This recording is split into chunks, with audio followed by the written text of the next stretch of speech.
Broads Media.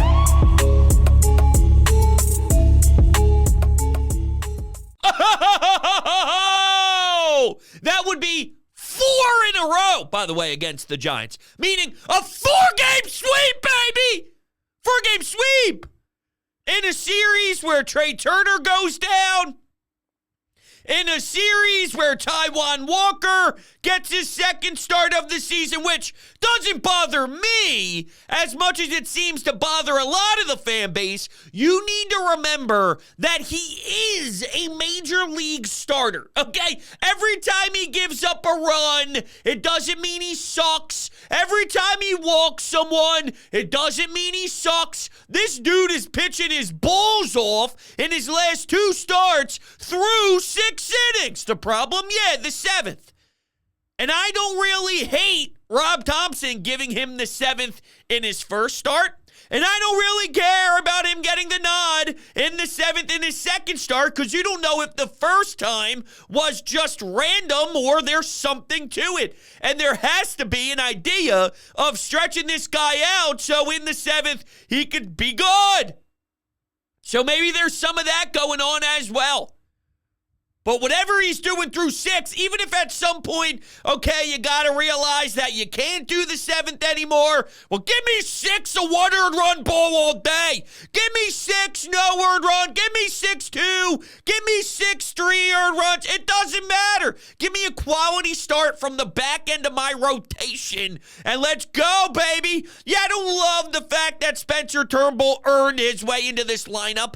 I am not very happy with the fact that you had someone who was being sensational and you decide to throw Walker back in because of the contract he had. But at the end of the day, we're talking about one of the best teams in baseball, baby. We're talking about one of the juggernauts. It's so outstanding to see them finally come together and click and be at the top of the league. They're a scary-ass juggernaut because they could do it with the bats. And if it's a game that's not necessarily one of those nights where you rake at the ballpark, let's say. You want to hit this starting rotation? You could want all you want. But good luck. I want you to do some research. Go to MLB.com. Go look at the stats. Go look at NL starters. Get back to me. Get back to me. This guy doesn't want a 6-man rotation. This guy doesn't get a 6-man rotation. Dude's lethal. Give me those 11 Ks. Yo, Mason Black. That's cute that you strike out Bryce Harper in the first inning and your parents give you a standing ovation up top there at CBP. That's nice. That's cute.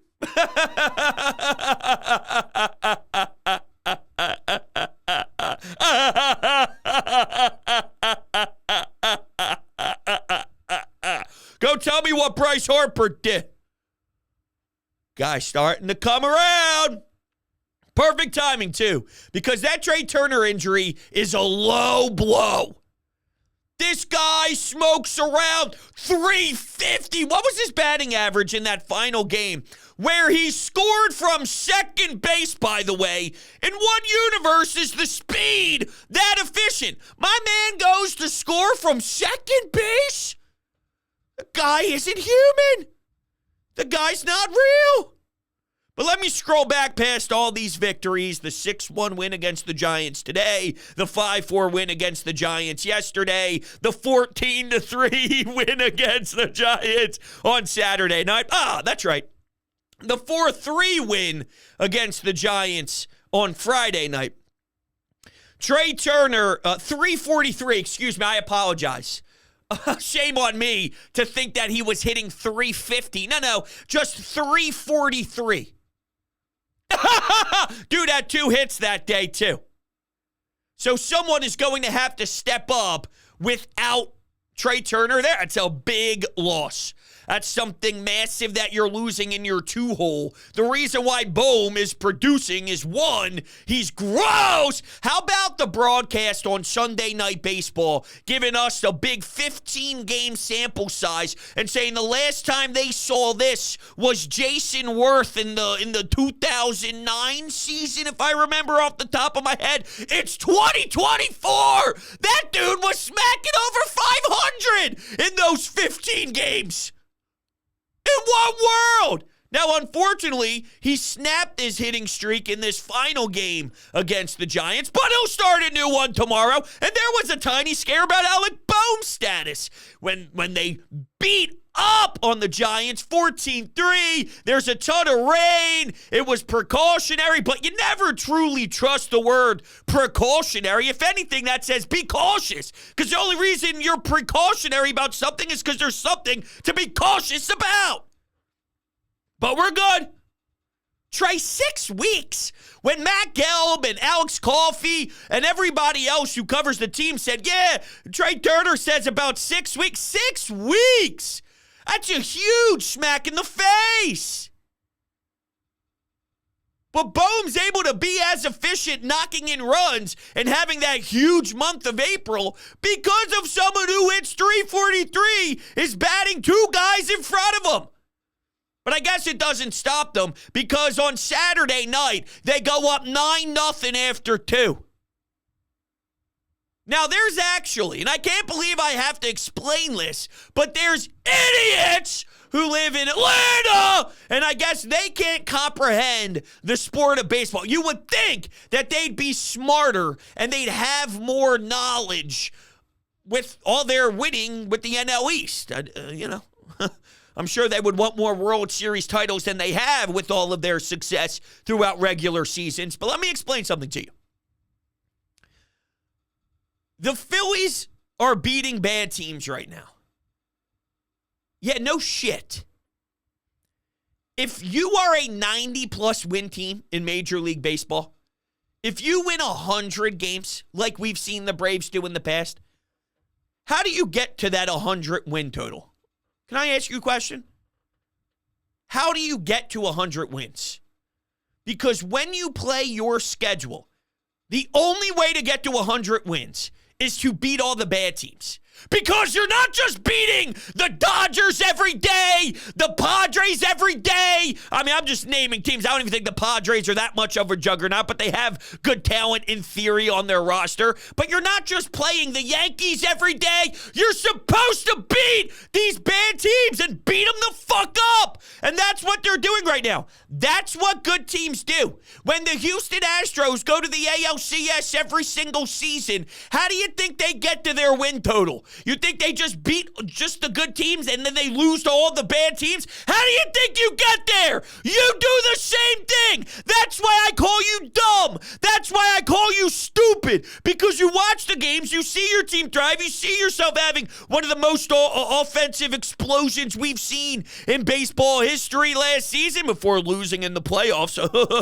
But still, you've seen it. How did you not actually process who some of those teams were?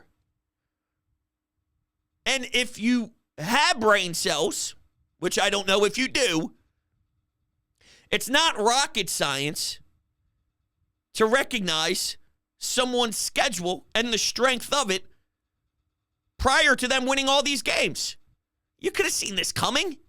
This isn't, it's shocking because we haven't seen the Phillies actually put it together, and that's been frustrating. But based off of their talent, based off of going to the World Series a couple of years ago, going to the NLCS last year, obviously making a statement to the entire league that we're no joke, that if you just thought about it, the Phillies should sweep the Rockies. The Phillies should sweep. Who else was in there? The Chicago White Sox. I'm so dumbfounded, I'm starting to vomit all over my words because I can't believe we're even talking about this. It's Baseball 101. So why don't we just skip past it? I guess that's what I'll do. Now, here's a little PSA. let's give a programming update here on Broads Media, because a lot of you out there, and I love you to death, by the way. I can't appreciate you more than I do. I can't love you more than I do. I love you all, so it's not a bad thing. But people are reaching out saying, Broads, Phillies episode today, Broads, you took a step back on the Phils a little bit. This is the way it traditionally happens here. When a new season begins, whether it's Sixers, Flyers, Phillies, there is a 2-week run in the beginning of the year that your adrenaline is kicking. You're excited that the season begins. So you're doing the every show content type of thing. Every day, post-game reactions, because it's the start of a new journey. But once it settles in, and then the Sixers kick off or tip off their postseason run, then the Phillies become more of the after every series instead of after every game. But now that the Sixers have lost, this is a long-winded way of saying that we are going to start getting back into more Phillies day by day. But the reason why is, for example, if the Eagles are in the playoffs, then maybe some of the Sixers content dies down, even if the Sixers are just starting, or, you know, they get started in, October, the NHL is September, so it's not exactly just postseason time.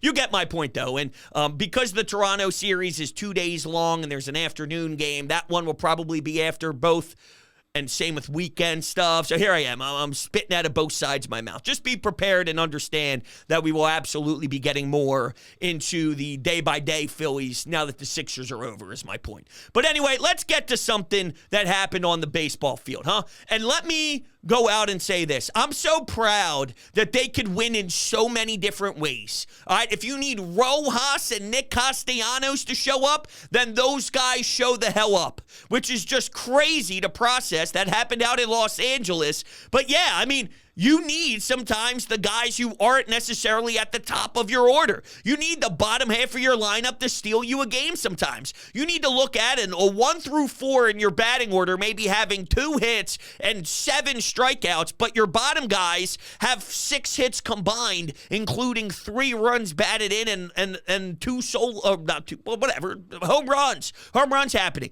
And you got that on a day where the team desperately needed it. And the reason I bring that up is this series started with Aaron Nola not looking crisp. 4 innings pitched, 4 earned runs, multiple walks. Or excuse me, it was 2 earned runs, 4 walks. 4 innings pitched, 4 walks, 2 earned runs. But your bullpen shuts it down. Your bullpen does an amazing job. And you're also looking at Brandon Marsh and Alec Boehm, 2 up-and-comers, let's say. And I think they've arrived, but they're not the Schwarbers, the Harpers, the Real Mutos. They're established, but let's go. They're on the youth movement side of it, and they are giving you enough plus your pen. So it's not a Schwarber and Bryce Harper takeover. It's not a JT Real Muto shows why he's the best catcher in baseball type of day. It's we got to grind this one out, scrap it out. When you win this much, and when you look at 20 games, and I don't know exactly what the Phillies are. I know it's damn good. I know it's impressive. They're winning so much I can't even keep count. I can't even stay on track with it. So fuck yes! Fuck yes! I've been waiting for this.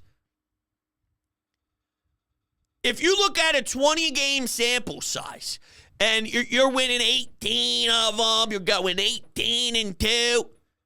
Well, if it's scrappy, if it's ugly, if you just find a way in the 9th, if you have a historic comeback, it doesn't matter how. It matters the quantity when you're at that aggressive rate. And right now, the Phillies are in that much of an aggressive rate. So Trey Turner not on the field, and Bryson Stott over at short. I'm a big fan of letting Stotty Too Hotty have that position, man. And it's funny, I was listening to Barkan and Ricky Bowe with a little pregame live there, and it was brought up, what if Stott does amazing? What if Stott is killer? And then the first inning of the game, here he is, getting a massive double play ball up the middle of the field, sliding grab, gets it to second.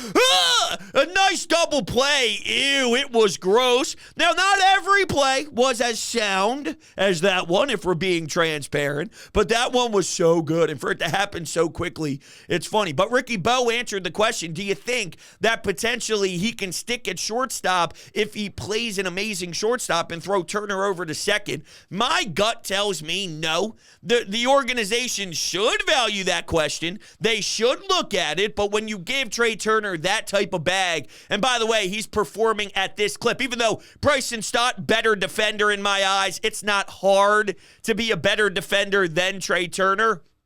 Trey allows the stupid fundamental issues to really screw him up way, way too frequently.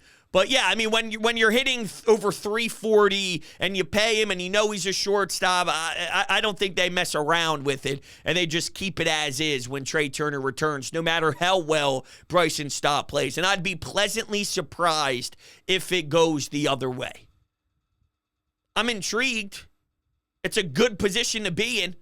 It's a good problem to have if one of the stars on your team is getting not outperformed by, because I don't want to devalue what Trey's doing offensively, but, if there's a challenge at shortstop, that means Bryson Stott's balling. And it needs to be a rate where he's balling, by the way, not just playing well or playing good. It needs to be, whoa, there's a statement made type ordeal. He's making plays where the defense is such a significant jump up and such an improvement from Trey that we have to consider it. And that's what it needs to be. It can't just be good, right? It can't just be better than average, good. It needs to be in the elite category, great elite category for us to spark that. But it's interesting, right? Let's plant the seed and see what ends up happening, because it wouldn't surprise me if this defense is so spectacular it raises some eyebrows for whatever it's worth. Now, Bryce with a couple of home runs to really solidify it for you, whether it's Sunday Night Baseball on the national broadcast, whether it's Monday in an afternoon game. The 4-game set ruined my vibe, because I like to, after a Friday, Saturday, Sunday series, Sunday 1 o'clock wraps up around 4, so an evening type of pod to set yourself up for Sunday night, folks, or the people who tune in for the first time on Monday as they're getting ready for work. By the way, you can throw Sports Talk with Broads on your Bluetooth, on your Alexa, on Spotify, Apple Podcasts, Google Podcasts, all your podcasting platforms to take me to your ride to work or on your way home, or hell, even throw on the AirPods at work, get your shit done, and throw me on. And if you put on a 5-star rating and a review on these apps, it would mean the world to me. Thank you all so much. Thank you, thank you, thank you, thank you, thank you, thank you. But yeah, I mean, the Saturday thing, though, let's get to that real quick before we get to the Anytime Hotline. It's funny because all I ask, right, is to be this amazing team that is a force, and then they become that by obliterating a Giants team on Saturday night, but it gets so ugly that I could barely watch. So I'm rooting for them to be so lethal, to be so magnificent, that it's such a blowout. I'd rather tune in to NBA playoffs, NHL Stanley Cup stuff, and go, So I love them so much, and I want them to do so well that I don't even want them on my TV. That's pretty much what I came to conclusion with this weekend when I saw what was happening on Saturday. But it's going to be fun, man. This season's going to be fun. They have the killer instinct. They do. This team looks like a well-oiled machine right now. They look like a team that's angry and upset about how last season ended. They look like a team that has drive. They look like a group that's together. You saw the video of Alec Boehm asking Brandon Marsh a question about his shoes, and he goes, dude, these are off-whites, and they were messing around during the Sunday night broadcast, and there is a level of continuity over the last few years, knowing how close you were, trying to get over that hump, and there's a brotherhood, and it seems like there is a true deep connection with this unit and with this core that I have to appreciate. When you go through the failures together, it motivates everybody as one, and you can see them pulling in the right direction. I may have used this exact example before in the past, but it's probably been forever. So if you watch Mighty Ducks D2, which is the greatest movie on planet Earth, other than maybe The Sandlot, but it's a close 1A, 1B. I don't know. Mighty Ducks could take the crown. But when Coach Bombay has the Ducks and they're going to Team USA for the World Goodwill Games, the Junior Goodwill Games, to play Iceland, he ties them all together in a rope, and they say, go ahead and skate. You all try and skate in the wrong direction, or in your own direction, you all fall down. And then it cuts. This is a terrible way to explain it. And then they start skating together as one, and then in the practices, they're skating as one, and they're moving as a unit. That's essentially what I am garbage at what I do. Garbage at what I do. All right, let's go to the phones because I'm embarrassed for myself. Let's kick things off with the great Sean. Let's do it. Only thing that went wrong today was that Alec Boehm's hitting streak ended. That was a shame. He was on a good run. But you know it's your day when Nick Castellanos puts together 3 or 4 professional at-bats. But just solid series win for the Phillies. Keep putting W's in the win column. I mean, that's what you got to do. I mean, you know, distance yourself as much as you can from the Braves and all teams behind you. You can win divisions as easily early as you can late. We've seen that. I mean, just keep playing solid ball, the losing especially part. At home. You know, team contributions from guys like Merrifield and Sosa and guys like that. You know, bullpen did a good job today, and Wheeler did Wheeler-type things. He went out against an inferior opponent and dominated, which is what your ace of the staff is supposed to do. On to Toronto, tough series ahead, but enjoying the 4-game sweep. So I'm with you with the role players. And did you say they're going to Toronto? Because it's a home series. Unless you just meant on to Toronto, as if that's the next team on the schedule. I apologize. I was looking at some of the stats from today's game from the role players, so I don't know if it actually hit my brain as much as I wish it did. Whit Merrifield went 1 for 4. Johan Rojas went 0 for 4. But there's no doubt that having a Whit Merrifield come in and play for you, maybe at second base for a little bit of time, I feel better with that than I have with some of your other options in years past. Whit Merrifield is a pro's pro, and I'm sure it's difficult to go from playing to being at this particular spot in his career, and I think he's putting a lot of pressure on himself to make some noise early because he knows he had limited at-bats, but maybe some opportunities open up due to the Trey Turner injury. But I'm willing to go down swinging with Whit Merrifield with a more extended role without Trey Turner. I think it pays off dividends over the long run. But yeah, Sosa, when you win by 1 run, this dude had an RBI in that game. You win by 1 run on an infield single to tie the game up when you go down 1-0 in the first inning with Taijuan Walker on the bump. You end up having one of your role pieces who played shortstop on that day tie the ball game up in the second inning. Those details are very important. Taijuan Walker, 6 1/3, 3 earned runs, 7 strikeouts, only 1 walk with 90 pitches. Here's the thing with the Taijuan Walker stuff, right? Because I just need everyone to relax a little bit. And it goes with the bullpen conversation, too. When they were losing early a little bit, there's Pat, and I was on the record saying they're not number 1 in baseball good, but they also aren't egregious. They're not egregious. And Spencer Turnbull, I actually think, has a killer makeup. I think he has what it takes to be a dog no matter where he's utilized. It sucks for him that he was doing so well and he made the most of those moments, and he gets rewarded by being asked to get removed from the rotation when probably Christopher Sanchez is the weaker of the 3 right now.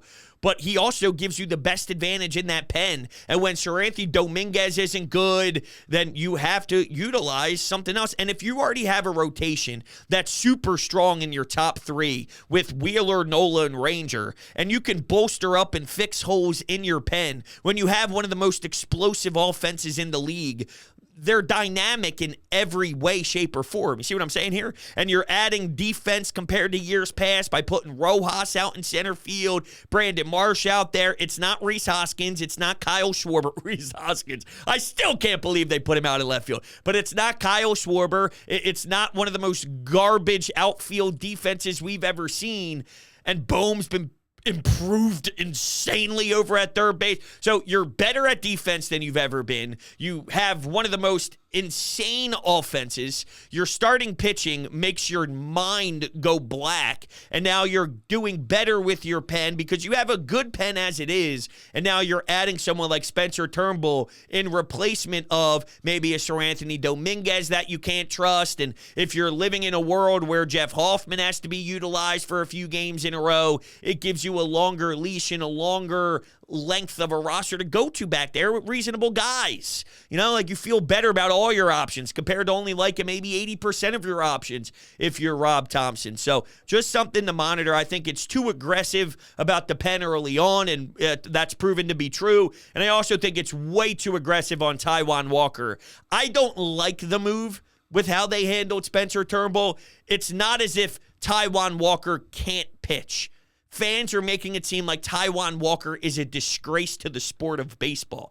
No, he just had a bad first-inning ERA last season that really did a lot of damage to his name. Because whether it was because of him or not, the team won a lot of baseball games when he took the mound. So whether he allowed a lot of runs early and then settled in and then the offense started to explode, or whether the team's offense that day just happened to be just wow, and he gets a free pass and they get a win, whatever, the team won. That's what I know. That's the result. The team won with Taijuan Walker. For a back end of your starting rotation role, they paid him and saw things in him for a reason. He's a pro who threw 175 innings for you last season. It's an important role, but the expectations can't be he can't ever let someone go on first base for free. All right, the expectations can't be he has to give up 0 runs every time he's out there. There will be a home run, and we don't have to go, oh, here we go again. No, he's not there. He's not there. That's unfair, in my opinion. But all right, back to the phones. Amadeo. Boy, there's no team that's red hotter than the Phillies, and I think they're doing a real good job of helping this city, I guess, feel a little better after the whole Sixers debacle. So at least that's something going for them. And they're the hottest team in baseball. They're the best team in baseball right now. And I don't care what people are saying, like, oh, go play a real team. When are they actually going to play a real team? Blah, blah, blah, blah, blah. Every single team in baseball this year has the same exact schedule. They play every single team in baseball. It just so happens the Phillies are playing these teams to start off. And good teams, they take care of business against teams that they're supposed to beat. The Braves do this on a nonstop basis, so why can't the Phillies do this on a nonstop basis? Right. And they're doing it right now. They're doing it from their starting pitching. They're doing it from their offense. They're doing it from their bullpen. They're doing it basically from everything. It sucks that Trey Turner's going to miss some time, but hey, Bryce Harper is looking better at the plate lately. And, 2 home runs in this series, back-to-back days. Hopefully that is a sign of good things to come. Zach Wheeler dominant as always. Just keep the good times rolling, man. I love the way this team is playing baseball right now. There's going to be ups and downs throughout the season. That is a guarantee. But, oh boy, we are in a major, major up. And I don't want it to end. I wish it would last for an eternity. That would be lovely. Where every single season this team is in the World Series until I'm 86 years old. That would be something. So I'm with you about the schedule stuff. I think it's actually idiotic. I think you actually are stupid if you bring up the fact that the Phillies should somehow not win games against bad teams. What do you want them to do?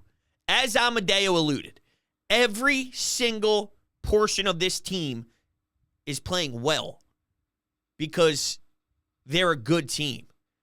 So they're winning due to their starting pitching is very dominant. Their starting pitching isn't this dominant because of their competition. That I believe. Now, are the numbers maybe a tad lower than it would be against better opponent? Yes. But overall, Zach Wheeler dominating, I've seen him do that against the best hitters in the playoffs. Aaron Nola dominating, I've seen him do that against the best hitters in the playoffs. And Ranger Suarez, I've seen him do this against the best hitters. These are proven guys. So just because maybe their number might be a tick lower because of the competition, if their ERA was a tick higher against better competition, they still have one of the most electric ERAs in baseball, even if it is a tick higher. They're great. I don't need to see them do it against other competition to know how great Zach Wheeler is. I've seen them do it long enough. I've seen enough postseason runs out of them in back-to-back seasons to know that it's okay. So that's where it differs for me. The hitting. I mean, Trey Turner was not going to be as bad as he was last season. That wasn't Trey Turner over a big history of baseball. Kyle Schwarber around 50 bombs, that's what he does. Bryce, we know what he does. The Bohm stuff, does that last forever? Maybe we found a diamond in the rough. Superstar level. I thought Bohm could always be good. I didn't know if Bohm could be NL MVP. I didn't know if he could be that good. So maybe there's your diamond in the rough that's somewhat unexpected, and he still has to prove it over a long run. He has to prove it over a series of I don't know, like a whole year. If he does this for a whole year, then yeah, I mean, it changes my entire expectations of him during the offseason. But sure, there's something there to be said. The crazy part is, though, they're doing this without Nick. Nick's been okay over like the game against the Angels, and then of course he did something for you again today, but over the start of this season, he's been piss poor. And you're essentially doing it without one of your biggest free agent acquisitions. It's pretty insane, isn't it? We'll take one more. What is up, bros? Get the brooms. Little 4-game sweep against a team that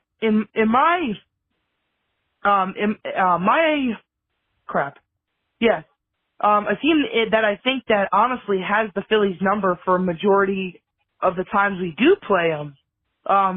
You have a great job by the Phillies. Unfortunate that Trey Turner got hurt in game 1, but I honestly think, especially later down the road, Bryce Harper steps up more than ever after that unfortunate play at the plate, and he's been playing just ball. And let's continue, and good luck against Toronto next series, because we're going to need it. Do we? Do we need the luck, baby? I don't think we need the luck because we're killers now. We don't need the luck. No. We're going to be the aggressor. We won't be Drake and then put out a final diss track that goes, hey, I'm doing some damage control here on my name. No. I need you to be the aggressor. I need you to be Meet the Grams level of Kendrick Lamar type deal. So I'm just saying. But, yeah, the Giants and the Marlins over the years. What was the other team that really hurt you? The Arizona Diamondbacks hurt you. I'll never forget the series. This was back when Andrew McCutchen was on the team. Pittsburgh, Arizona. I wanted to rip my heart out of my chest. I was in so much pain afterwards. That really eats you alive for sure. But, yeah, there's no doubt that Bryce Harper is going to help put the team on his back without Trey Turner existing right now. But my final point is, to wrap things up here, is, yeah, they're not going to score, 14 runs and have a crazy blowout against better teams on a consistent basis. So, yes, just like I said, the tick of the ERA might be down. Well, some of the home runs, a tick might be different, but they are built to rake, and they are built to smash, and they are built to be spectacular in the box, a ferocious beast in the box. And eventually it was going to click. They've been together for a while. They've learned the identity. They got the brand down. They got the confidence down. They finally got over the hump of making the playoffs, learning how to win in the playoffs. Now the final page and the final chapter is about closing the door and taking everything you've learned over the years and putting it together and applying it for better regular season success. So maybe you don't have to pitch guys in the wild card round, so then you're just waiting for the NLDS and you're in better condition. You're a better spot because, let's be honest, you've been hitting a wall at the end of the year, and I'm not blaming Wheeler, blaming Nola. They've never been through that grind before with their arms, but if you remove a series in the beginning of a playoff run, and that's one less start, that matters. That matters. That is a difference maker. So just something to monitor. And this team is great. This team is just great. And they're putting it together. They were built to rake. They are built to have great starting pitching. They're built to have a great bullpen. And all of that is playing out right in front of our eyes. So I'm appreciating it. All right, everybody. Thank you all so much for kicking it with me. And I will see you all on the next one.